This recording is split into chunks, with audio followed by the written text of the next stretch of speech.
Recently, I was thinking about the question of how can a good and all-knowing and all-powerful God allow evil in the world? Either he's not good or he can't stop it, meaning he's not all-powerful. This is also known as Theodicy, the question of Theodicy. And it's so old. It's probably, apart from sin and people loving sin, it's probably the biggest reason why folks aren't Christian, is this question of why is there so much suffering in this world? How can I rationalize this with a good God?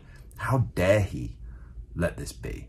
And it got me thinking, because, you know, the disciples struggled with Theodicy. They struggled with this question. When Jesus died on the cross, they said, we had thought he was the Messiah. We had thought he was God, as he said he was, as he claimed to be. He claimed to be the way, the truth, and the life. He claimed to be living water. He claimed to be the bread of life. But after what we just saw, he can't be. God can't be who he says he is, because we just saw the suffering of Jesus Christ. We just saw the suffering of the innocent. And this is really at the heart of this question of Theodicy, is how can the innocent suffer? We can kind of rationalize a murderer getting his comeuppance and getting killed himself, for example, but Jesus Christ is innocent. Why do bad things happen to good folks? And they struggle with this question so much so that they had to completely re-rationalize and strip down their idea of God.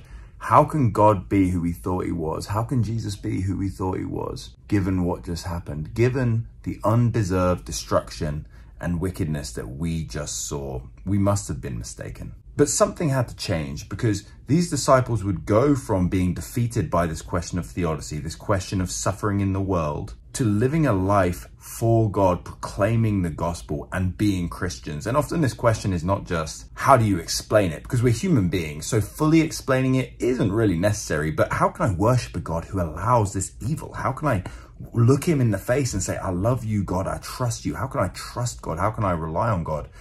But these disciples went ahead and lived a life of trusting and relying on God, and they eventually died spreading the message of the gospel. That's how much they believed that Jesus Christ was trustworthy and that he was God. And the big difference that took them from kind of being defeated in their theodicy, in their question of suffering, and living this life of boldness for Jesus Christ was resurrection. Resurrection was the difference. And this is at the center of the question of theodicy. The reason we see the innocent suffer, the reason we see evil in the world and God allows it, is because there is a day of resurrection, and because there is a day of judgment to come.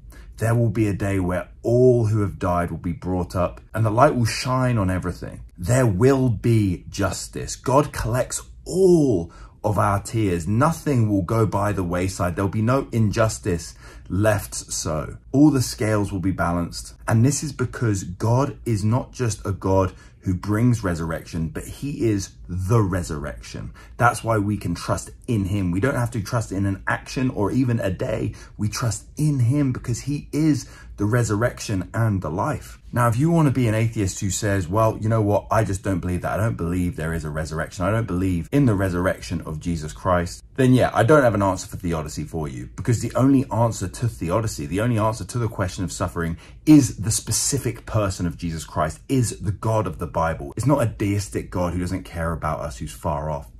No, it's the person of Jesus Christ who came down on the cross, died for our sins, suffered with us, became suffering himself, became sin and death himself, and then resurrected. And he brings resurrection to all of us. This is how God can be good and all-knowing and still allow suffering, because he suffered himself and paid for all our sufferings on the cross, and then made all things right through himself, being the resurrection and the life. Now we know him not only as a God who identifies with our suffering, but he himself is the cure, is the fix, is the answer, because he has overcome all the penalties of suffering, sin, and death. This question of theodicy isn't just something that atheists don't have an answer to, by the way, because I would say to an atheist, what does atheism do about suffering? You just have to accept it as a brute fact, and you're not even allowed to say that it is objectively or innately bad.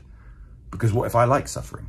There's no objective foundation from which you can tell me I'm wrong. So what's your problem with it? Not only does atheism not have an answer for suffering in that same way, but Islam doesn't. Because their God is not the resurrection. Their God does not identify with our suffering. Hinduism, Buddhism, Judaism, it doesn't have an answer for this. But Christianity does, because of the person of Jesus Christ.